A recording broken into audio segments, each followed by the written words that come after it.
Welcome to CSIS Online.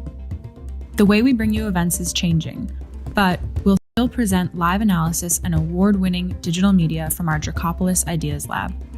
All on your time, live or on demand. This is CSIS Online.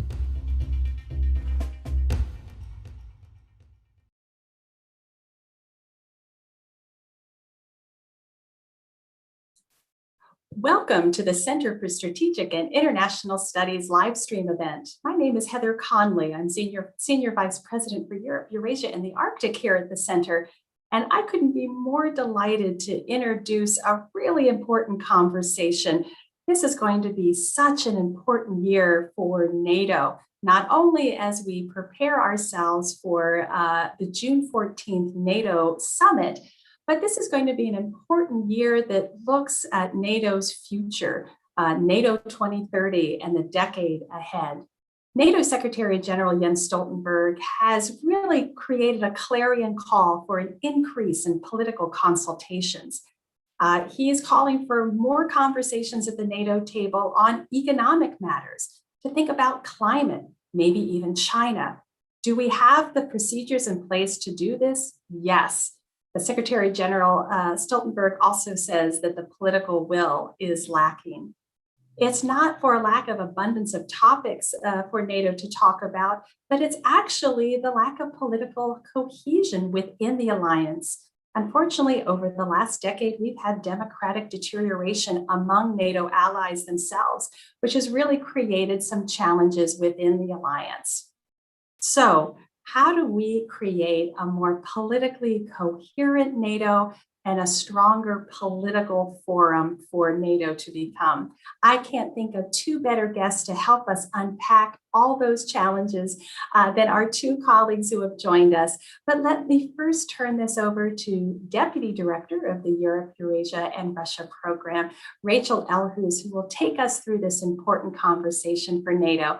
Again, thank you for joining us. Welcome, and Rachel, over to you.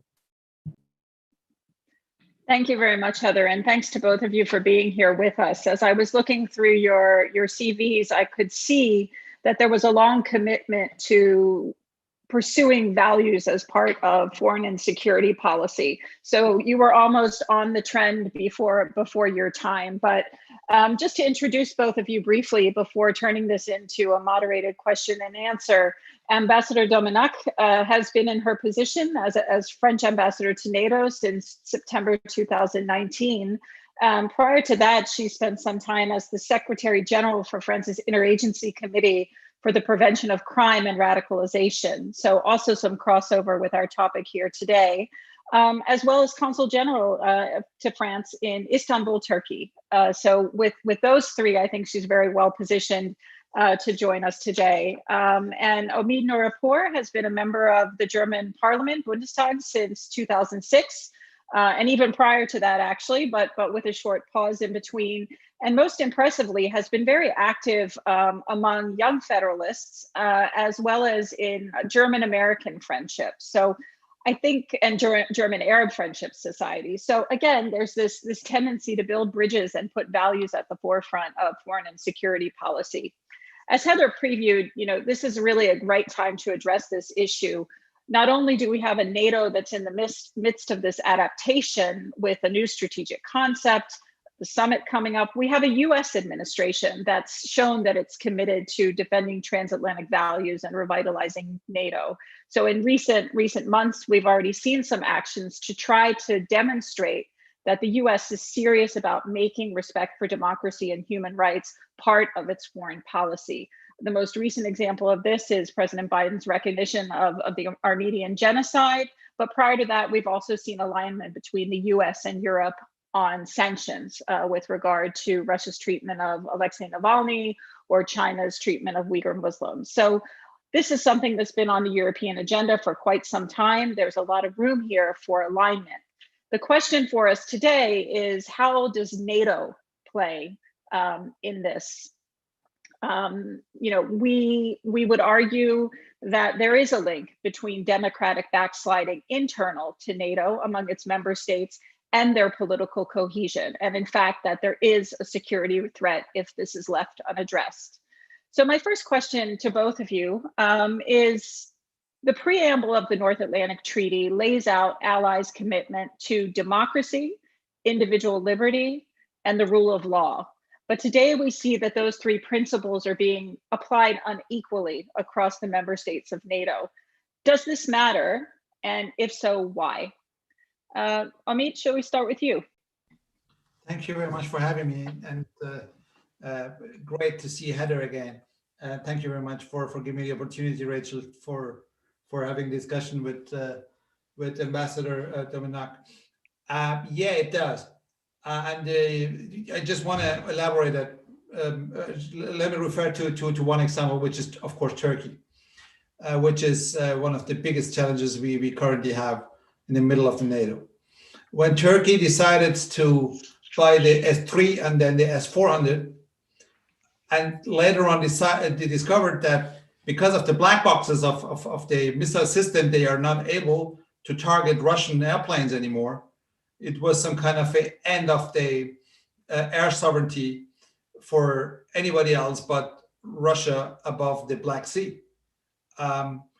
When after the incident in the street of Kerch in December 2018, they deployed even more S-400 to Sevastopol. It was a disaster. And the reason for that was that in Ankara, there is a ruler who is not sticking to our core values. So he thinks that he is capable to play US and then Russia, for example. And this is, of course, not the spirit and not the method of an alliance. And this is why the question of rule of law within our countries, the question of keeping up democracy and democratic values is so important for keeping the alliance defendable. Thank you. Ambassador Dominic, I know you've been involved in the NATO reflection process and pushing this within the alliance. What do you think about whether it matters that these values are not being equally upheld?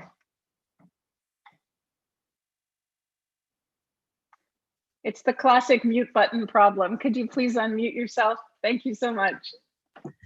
Hi, Rachel, and thanks for the introduction, and honored to be discussing with all of you today, specifically with Omid Nouripur, whom we've been following, of course, for a long time as friends, and looking forward to future developments in Germany. So yes, it does matter. NATO's political cohesion does matter, and values do matter, because they are who we are. Because lack of political cohesion is lack of political consistency, NATO being not only a military organization, but also a political alliance. Two, because inaction just intensifies tensions, and we end up in a situation where tensions show up on the public scene rather than, having open discussions at the North Atlantic Council.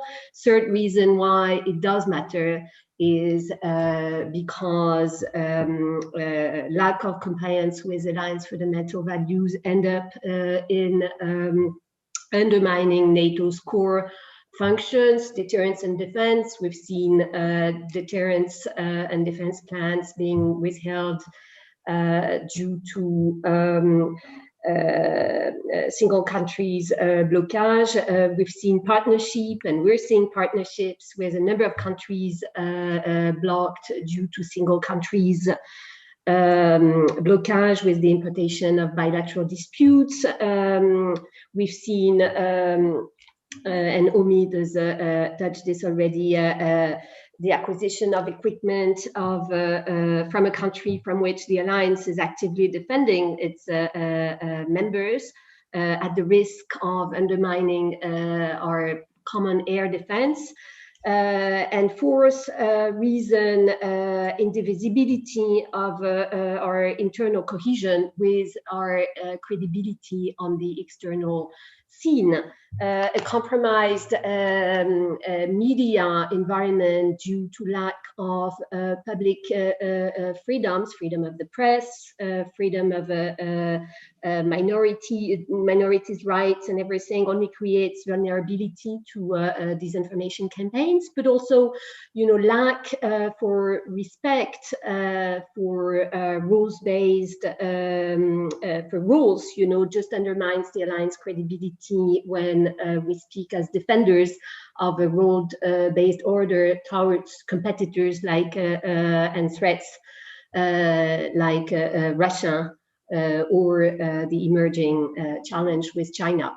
So for those four reasons, NATO being a political alliance, inaction intensifying tensions, lack of respect for alliance fundamental values undermining NATO's core functions, but also the indivisibility between internal cohesion and external credibility, I would definitely argue, yes, it does matter. Those are both very strong arguments. And I guess I turn back to, does it matter more now than it did in the past? So clearly, if we look back at NATO's history and in the 60s and 70s, we had countries who are now democracies like Greece and Portugal, who were going through their own authoritarian problems, and NATO looked the other way. At the time, the geopolitics were such that allies concluded that shining a light on what was going on in these countries internally would undermine the political cohesion of NATO. Is it different this time? Is there a real imperative to address this rather than look the other way? If I may, can I? Okay. Yes, definitely. And the reason for that is that, of course, the Cold War always also was a hybrid one. But the level of hybrid war today is definitely another.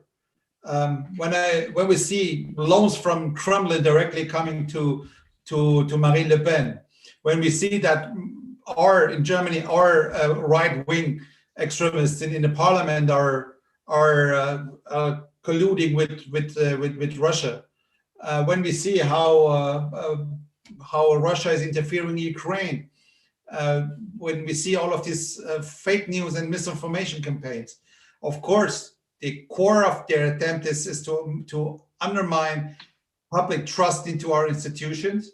And of course, the core of this is to weaken our democracies. And this is why fighting internally, domestically for our democracies, standing up and keep our system, our freedom together is highly important for a strong alliance also. If not, at the end of the day, we're gonna have an alliance which is completely blocked. We can see it when it comes to Hungary in a couple of cases, but at the end of the day, we could fix a lot of the problems. But when it comes to a major number of countries which are affected by their populist parties, and by the way, there is a joke we always do. There is in all of these countries that there are Kremlin-friendly parties. The difference is the right-wing ones at least are paid for. But at the end of the day, if we do not fight that back, it's gonna completely ruin the any kind of ability of the alliance to maneuver.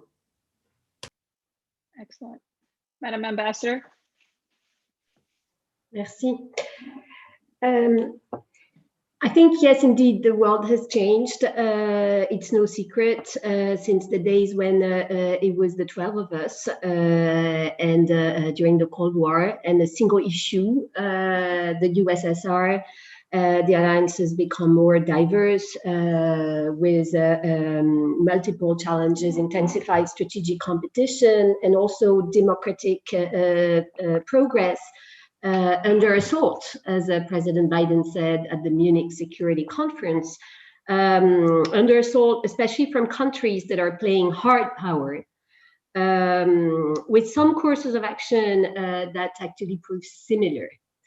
So yes, things have changed, and we have to fight the fight. Thank you both.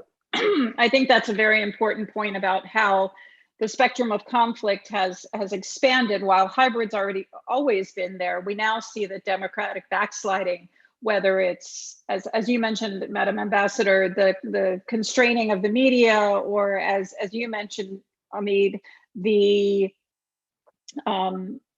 parties, different political parties on the extreme left and right, visiting each other and informing one another's policies. It's clear that democratic backsliding is creating vulnerabilities that our adversaries are actively exploiting. So it's almost another domain of warfare, or a stage of pre-warfare below the threshold of armed conflict. So it's requiring a change of mindset in a way. So I think, we're in agreement that this is something that has to be dealt with. But one thing that the Alliance has struggled with, and that even the European Union, frankly, has struggled with, is what to do about it. At least the European Union has Article 7. It has, mechanisms and finances to try to compel good behavior, or to shine a spotlight on behavior that is not consistent with its values. NATO is even more constrained. NATO has no legal mechanism to either suspend or expel a member. And the fact that decisions are made by consensus means that if you would try to shine a spotlight on this behavior, it could make action difficult in another area.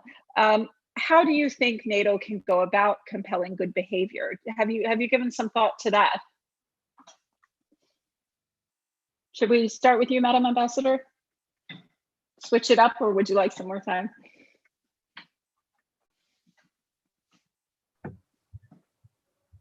Well, it's a difficult one. Obviously, there's ideas from the group of experts from the reflection process that had been launched at the NATO summit in London.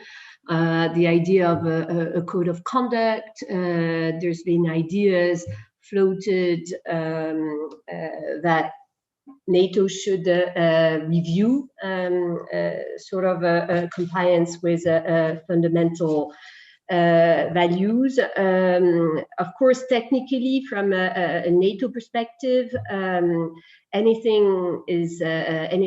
option takes consensus, and consensus takes approval from those allies that we see as non-compliant with NATO's fundamental values. So the good news is the US is back. An America that actually cares about values, and the good news is Europeans also have organized themselves, and with leaderships that are prepared to uphold values. So I would say there's already, as you quoted already, the Washington Treaty preamble, Article 1 and Article 2 that actually are the glue of Article 5. Values are what give sense to solidarity. We also have the NAC, the North Atlantic Council, as an indispensable political forum where concerns can be addressed. And our very strong ambition as France is that those existing principles agreed by treaty and North Atlantic Council as a guarantor of those treaty principles should actually be used. So recommitment to our values in the context of the coming NATO summit. France is going to push a political pledge, recommitting ourselves to our values, and using the North Atlantic Council as an essential forum to address concerns with regard to compliance with what's expected from an allies. As you said in the introduction, it's an issue for allies to actually show political will in this respect. I would add, as just a concluding word, that recent history, recent events have shown that Secretary General Stoltenberg can also prove useful in dedicating more time and resources in addressing differences amongst allies. Such was the case in the context of tensions between two allies in the Mediterranean.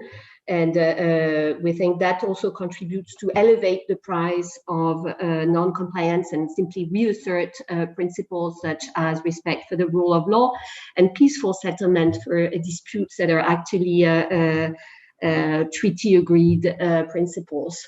So we can actually use existing mechanisms. Now, I'm happy to hear other ideas. Those are all excellent ideas, and I think France is right to grab on to the opportunity coming up with a new summit to try to push a political pledge or even utilize the strategic concept as a vehicle. Amit, I don't know if you have anything to add. I know Germany has dealt with extremism at a national level and has put some important legislation in place, but maybe there are some lessons we can draw there. I first fully agree with everything Madam Ambassador just said, but would love to add 4 tiny points. The first one is we shouldn't put a weight of expectations on NATO that this alliance could just wipe away lack of democracy in countries. This is not a job, and this never had been. What the alliance has to deal with this lack of rule of law, for example, when it comes to the situation. Second, this is not only about the NATO Council. It's not everything is about about Article 5. There are also a lot of other activities of the NATO which are absolutely fruitful. The counter-narrative researchers, for example, to just give you one very tiny example, is absolutely helpful for our daily work. The way they are, these experts in Brussels and not only in Brussels are sitting together and analyzing the fake narratives of other countries is absolutely. I'm very grateful to have that. It's absolutely helpful. Third, to all of these countries who are just finding it to play spoilers. It's our job to remind them that the core of the alliance, which is reassurance, is built on solidarity, and solidarity is not a one-way street. You know, countries who just say no, I don't care, are within the alliance because there are scenarios for themselves. For moments they need other people, other countries' solidarity and reassurance, and we are in this alliance because we have to rely on each other. We don't. Maybe these countries should question their membership. And the last one is there are moments, and this is not a moment for the Secretary General, but for the member countries, excuse me, to be partisan. When Turkey is targeting French warships in the Mediterranean, it's about all of the any single other country in the NATO has to speak up and say that this is not acceptable when we start with our French friends. And this is what did not happen. I know Turkey it had been in a couple of, no, not just a couple of, some substantial disunities within the European Union, which created a vacuum in Libya, which now has been filled by Russia, Turkey and others. But at the end of the day, we have to remind Turkey that being there and being involved the way they are and engaged in Turkey and in Libya they are, is not just justifying any aggression against other fellow NATO members. And this is what other countries in the NATO has to do, not the Secretary General. That's an excellent point. And for those who might not be necessarily familiar with the NATO Charter, in addition to Article 1, which talks about, and the preamble, which talk about common values and democracy, individual liberty, and the rule of law, there is a line in Articles 1 and 2 that talks about allies' commitment to upholding an open and stable international order. So that gets to your point about the conflicts in the Eastern Mediterranean. And the ambassador referred to the reflection process and their code of conduct. The suggestion in there, for the benefit of our audience, was to add 2 new criteria under the category of values and political cohesion. The first being that allies would refrain from politically motivated blockage of NATO business. So involve dragging your bilateral disputes into the alliance, deal with those off the table. So another example that we've seen is, Hungary was concerned about some language laws that Ukraine was putting in place. They were concerned that these were detrimental to the Hungarian minority living in Ukraine. But instead of dealing with that bilaterally, they proceeded to block meetings of the NATO-Ukraine Council. So that's one thing that the code of conduct would add to the list of commitments. The second was to report on any interactions with third countries which relate to the vital security interests of allies. So this refers to unilateral action. So let's go back to Turkey's unilateral incursion across the border into Syria, where Turkey may argue that for national security it had a need to do that, but it didn't inform the rest of the alliance. Or Amit, at the outset, you mentioned the purchase of the S-400, which clearly undermines NATO's integrated air missile defense capabilities and its ability to protect all member states. What do you both think about the addition of these 2 new lines of effort? So stop the parochialism of dragging internal business, national business into the alliance.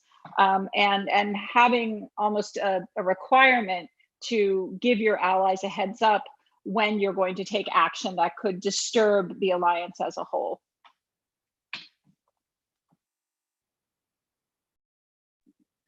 Sure. I saw you taking notes, so why don't you go first, please, Amit? Thank you. To be honest, both would be heaven on earth to get there, but I have no idea how to. Politically motivated blockade, as it's tough to define that. Just referring to your example in Hungary and Ukraine, I'm some kind of familiar with the case. I'm the chairman of the Ukrainian caucus in the German Bundestag. Hungary is referring to the Vienna document. Is it right? Is it wrong? I don't know, but they never would admit that this is politically motivated. So if you find a precise definition of that term, it would be a great step forward, but I have no idea how to.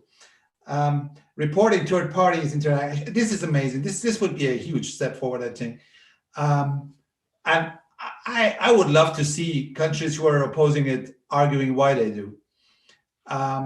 The question also is, if this is also including arms sales, and if yes, this could be complicated, because but of course it's some kind of a security interaction with third parties.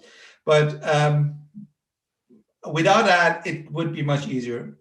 Having this in would be more inclusive, would be a broader approach. But would make it some kind of difficult. We didn't promise an easy discussion or an easy topic. Otherwise, it would be solved by now. Madam Ambassador, did you have anything to add on those 2 points?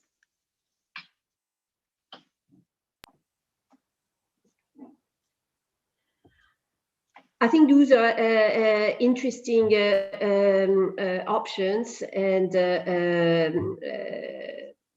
we can, of course, bring them forward for approval formally by all allies.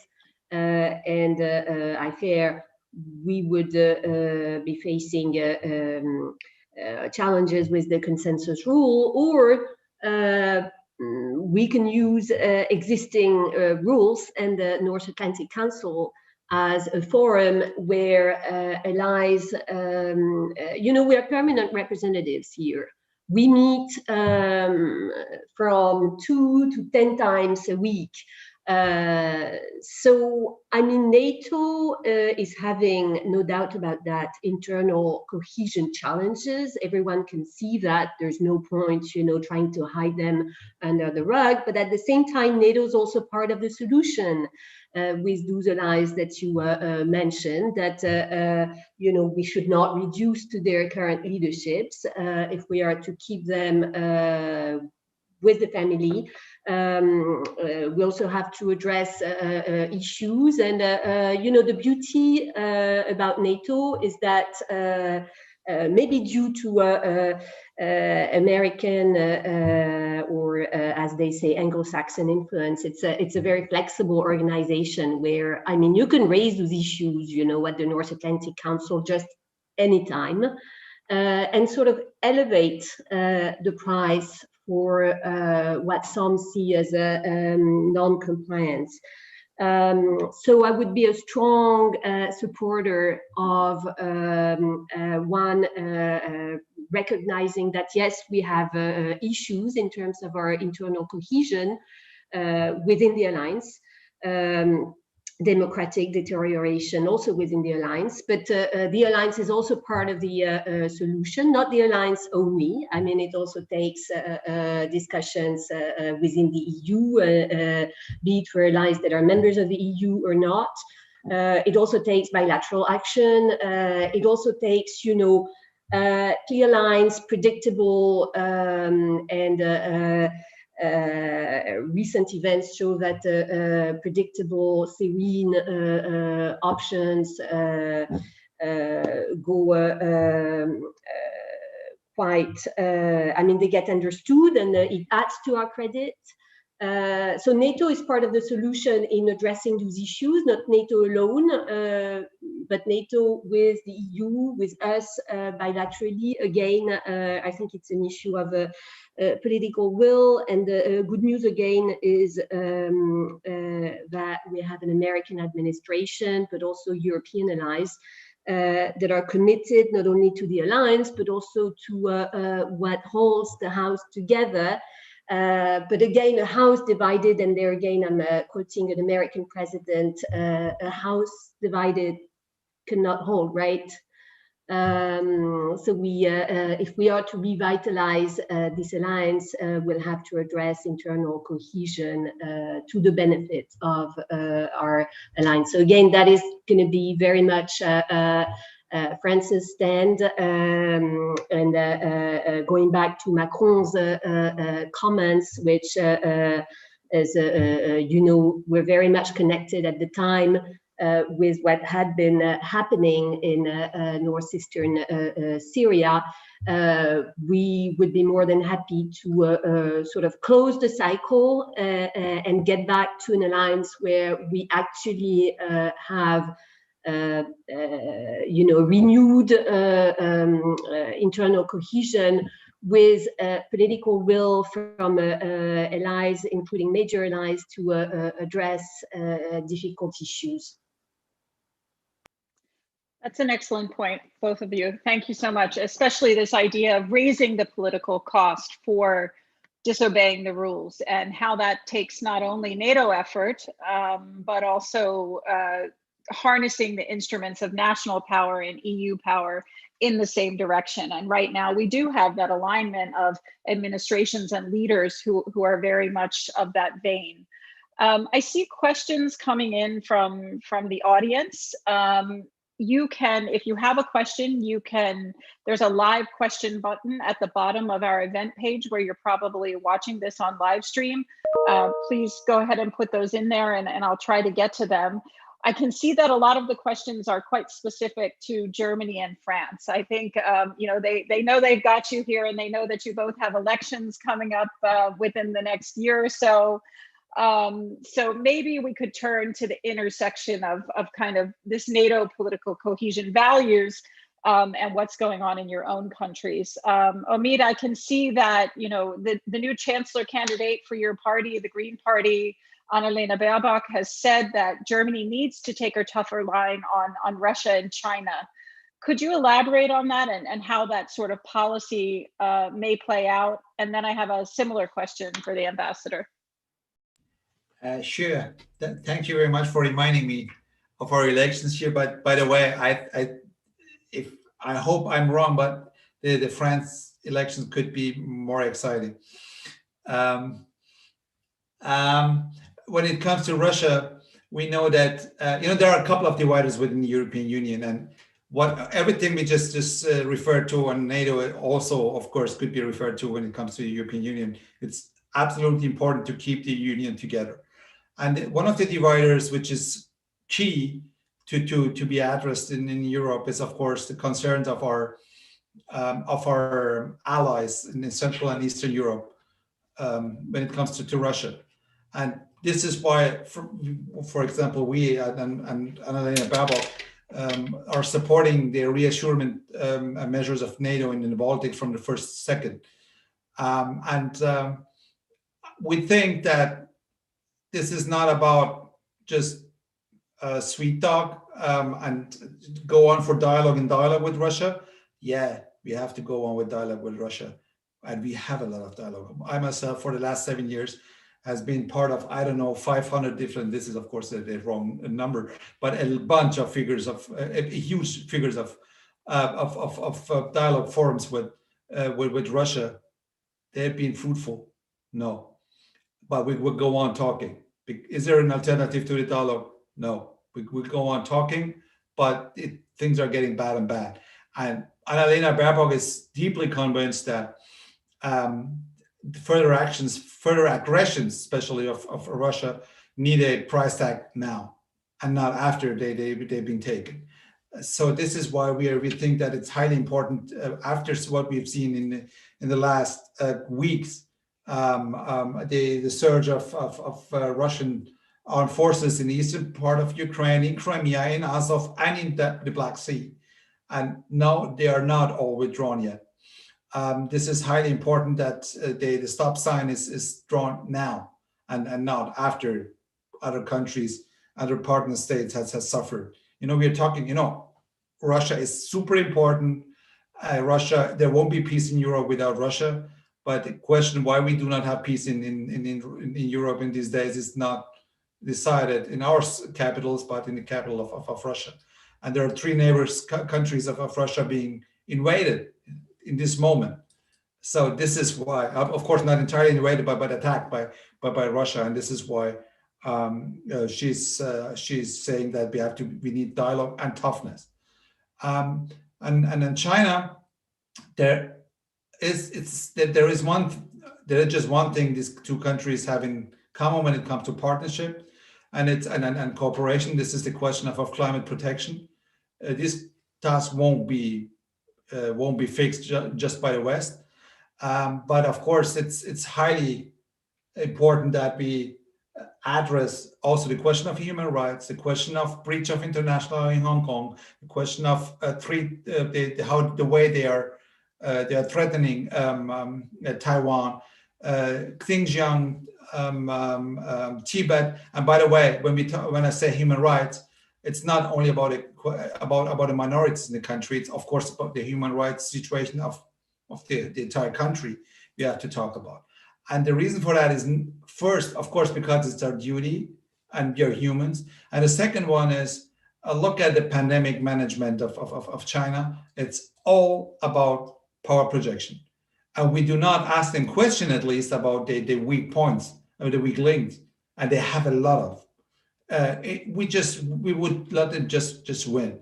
And the last issue I just would love to mention, and this is much bigger than China, Russia, or even my party, is the question of the West not creating the next vacuum when it comes to the pandemic management in third countries, and in Africa, and in Latin America, and in Asia. It's highly important that we just do not give money to COVAX, but also deliver material help, not only vaccination, but also other health goods, medical goods, which are badly needed there. I just want to stop that with one example.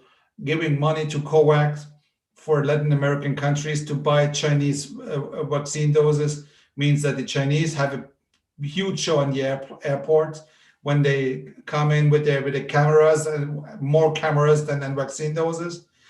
Nobody cares who paid for that. At the end of the day, the PR gonna win, and this is why it's not only about money. Excellent points. Thank you so much for clarifying those. So, Madame Ambassador, we see the EU talk a lot about a Europe of values, and Macron has said on several occasions, he's talked about a charter of Republican values. Could you elaborate on what he might mean by that, and what France's position towards that EU statement is? And do you think this will influence his approach to, and that of others in April's elections next year?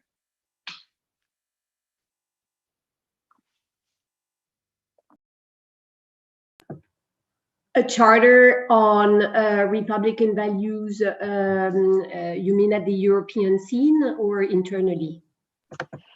So I think there's sort of two levels. So Macron has talked about the Charter of Republican Values. I believe it was for France, but then I've also heard von der Leyen and others in the EU talk about that Europe has a sort of a brand that it needs to adhere to, and that it needs to take steps to sort of protect that brand. Thanks, Rachel.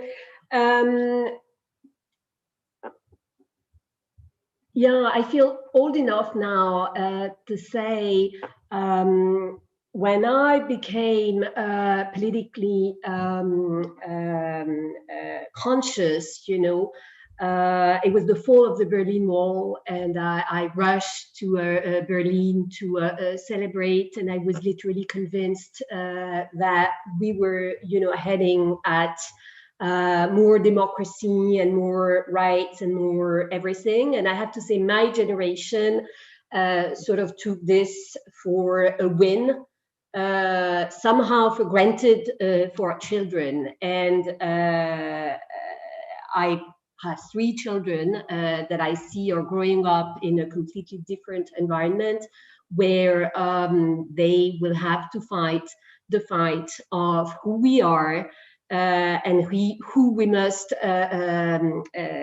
stay, and that might mean that we should show, we should play the hard ball, So France is a strong defender of values, and also a strong defender of exercising, being prepared to dedicate resources and show force just to deter and also defend ourselves.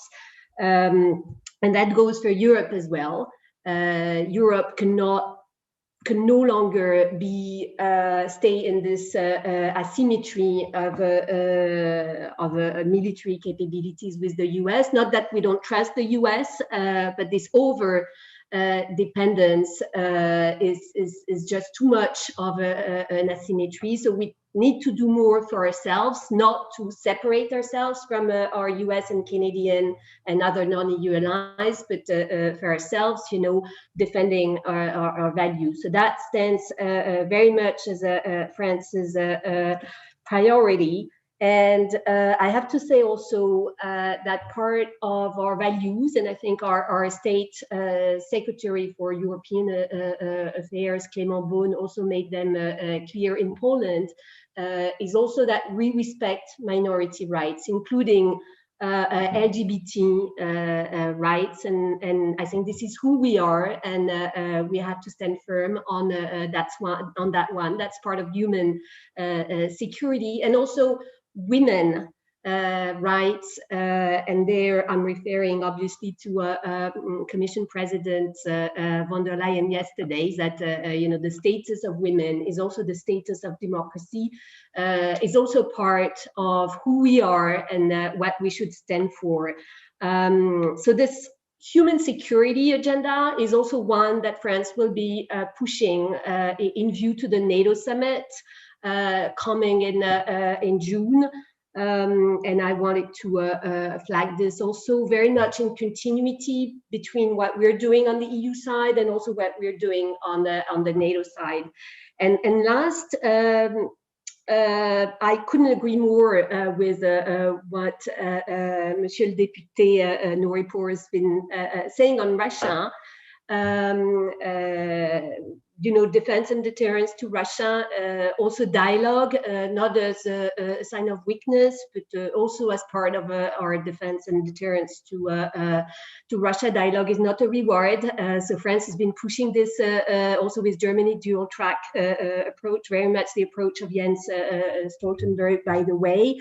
And I have to say, when we act together, us collectively, the EU, the US, in March aligning with EU sanctions, but also promoting, also taking other sanctions, we actually prove useful. And as reading in Le Monde, our French newspaper earlier today, that the Allies have actually expelled more diplomats in recent years than during the last 20 years of the Cold War. So, I mean, we can take action. We are certainly expected to take action on the basis of our values, and that only makes us credible. Perfect. Thank you. Yes, I think it's very clear that a lot of the tools that are held with nation states and the EU are more well aligned than some of the NATO tools to get at this problem. So working in concert is really important. Before we run out of time, you've both worked very hard, so I don't want to throw more questions at you, but we do have a couple of questions from the audience. And one is about NATO resilience, because I do think there is this connection between the political cohesion and the resilience. None of us can pretend that we won't have continued societal vulnerabilities or breaches of NATO's value contract. So what are some of the things that NATO's political leadership could do to expand expectations of allies to invest in this resiliency? So I don't mean this in a military sense, but are there aspects of societal resilience that we could prop up through a NATO context? There is a pledge with lines of effort, but I'd like to hear your views on what role NATO can play in resilience in members. Omid, do you want to start and give the ambassador a chance to have a sip of water? To be honest, I'm not sure if it's about NATO to convince member states. I think if there's a lack of resilience, of awareness for building up resilience, it's mainly lack of leadership.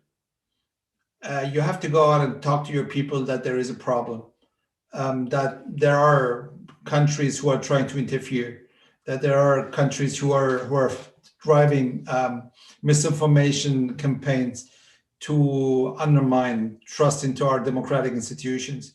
If you're shying away from even speaking up on this, it's some kind of difficult to build up resilience when it comes to social cohesion and our societies being aware of what's going on and what they should take note of.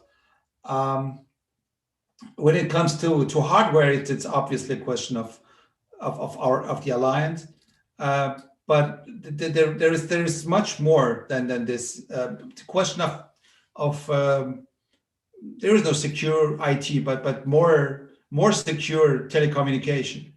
The 5G debate we have in Germany is proving me some kind of wrong, because I think just not setting up the right standards for the next decade when it comes to telecommunication in this country is madness. And this is why I never would want my country to say that we do not take Huawei because they are Chinese, but just as elaborating tough standards, security standards for telecommunication, which are not reachable for companies who are driven by state at the end, by foreign states at the end. And this is what part of resilience also.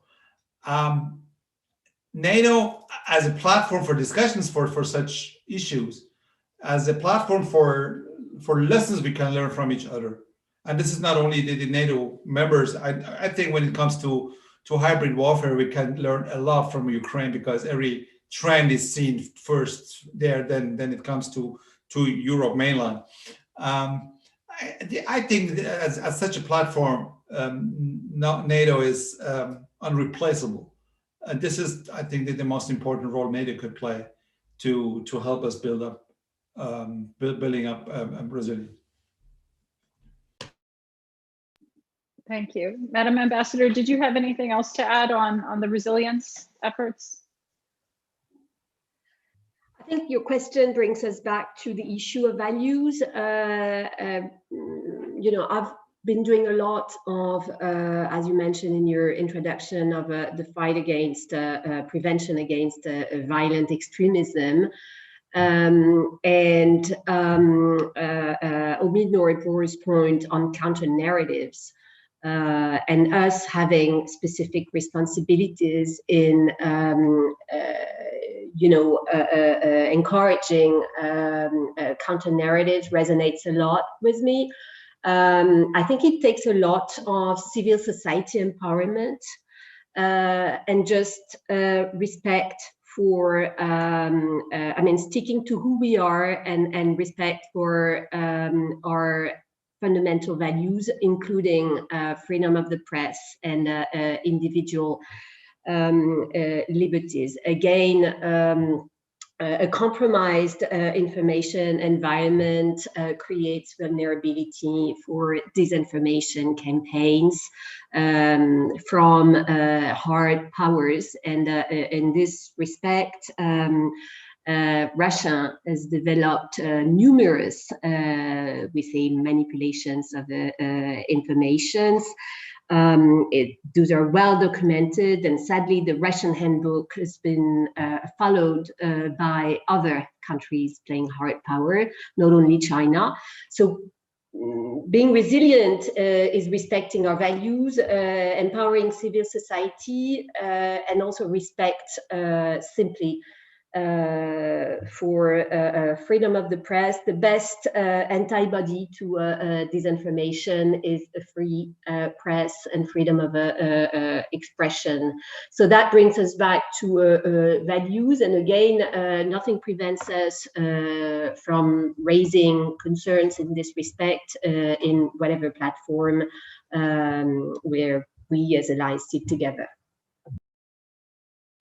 Thank you so much. I think that is an important point to underscore, that these resilience metrics are very much linked to the external security picture. And the more that NATO and the EU can be working together in those aspects of resilience that are in their respective areas, the better chance of success we have. NATO often has this temptation to try to fix every problem, but often some of those metrics that you mentioned on freedom of the media reside elsewhere. So I guess part of the solution might be finding how we can leverage those partnerships. I think we have time for one more question, which is slightly a little bit off topic, but I think it's related enough that I'll bring it up.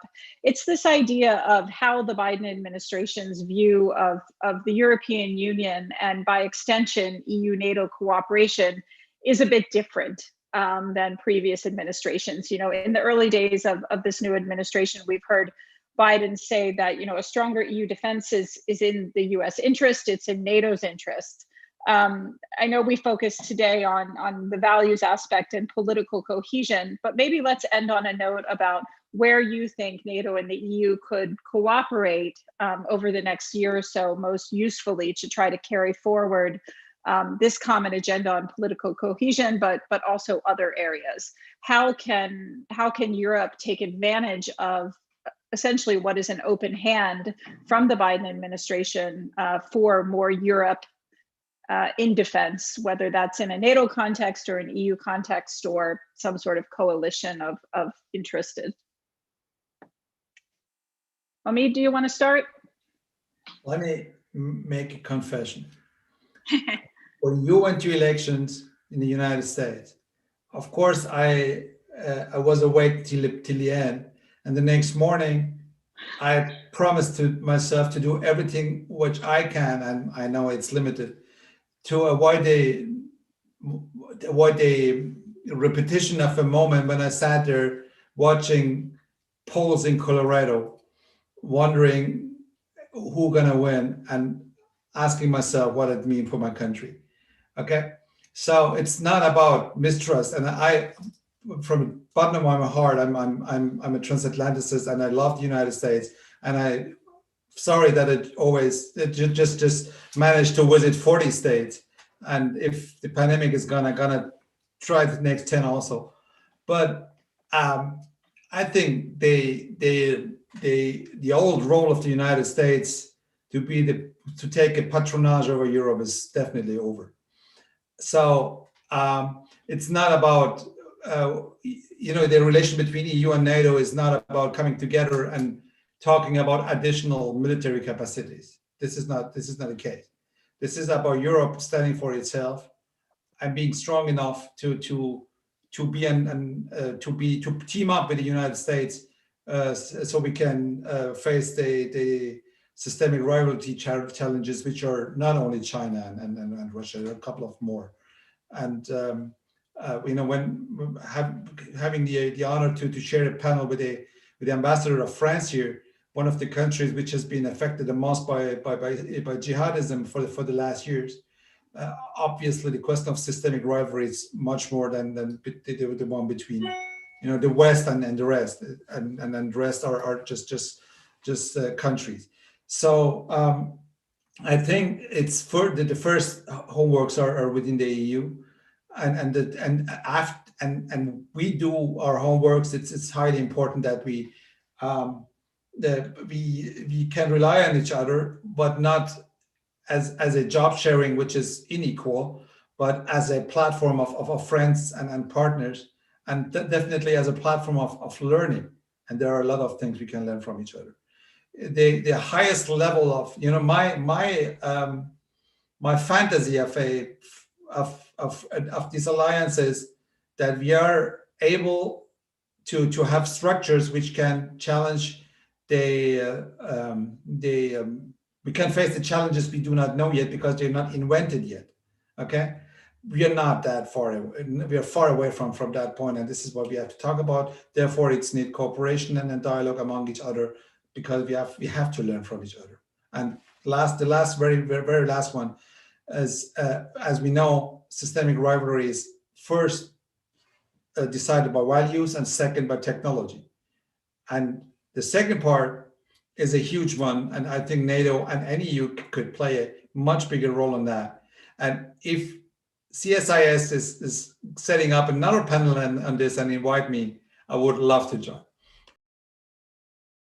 I see Heather giving a thumbs up, because in fact we have done some work on the intersection of that together with our tech security program. And I expect, based on demand, we'll be doing more of that. Thank you for those very thoughtful points. Madam Ambassador, the final word is yours, and thanks to everyone for joining us today. Thanks, Rachel. Very much the same. We had to do more. I had the same experience as Omid, watching the election night and just following,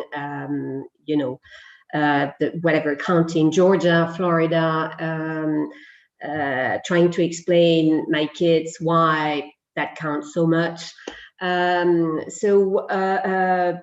a lack of trust, but a need for doing more ourselves, also with respect to our American friends rightfully expecting more burden sharing, again, not separating from North American allies, but developing more military capabilities that will be available for NATO purposes, EU purposes, coalition purposes, I guess is a key. We have to do more, we have to spend more, we have to spend efficiently, we have to spend smartly, but we have to do more despite strained economic context. We have to do it in a synergy between EU and NATO.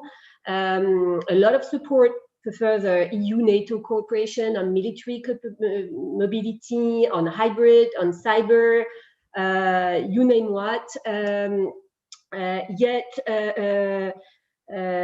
to be frank, we are facing a tough issue now with Turkey refusing formal cooperation with one of the EU member states for reasons that are theirs and that from a Turkish perspective I respect, but the fact is that we cannot communicate secure documents to the EU currently, and obviously that has an impact. So we definitely need the political will and push to overcome such blockage, and that brings us back to the beginning of our discussion with NATO needing to boost its internal cohesion and actually address difficulties in this respect. Again, it takes political will and leadership also within the alliance. Well, thank you again, both of you, so much for spending this hour with us. I think, if anything, this underscored the importance of and just the robustness of our agenda between NATO and the EU and the United States, but how there is really this opportunity for alignment as we move up towards the June summit. So all of that is moving in a positive direction, and thank you for your good ideas about how to realize that. And thanks to our audience.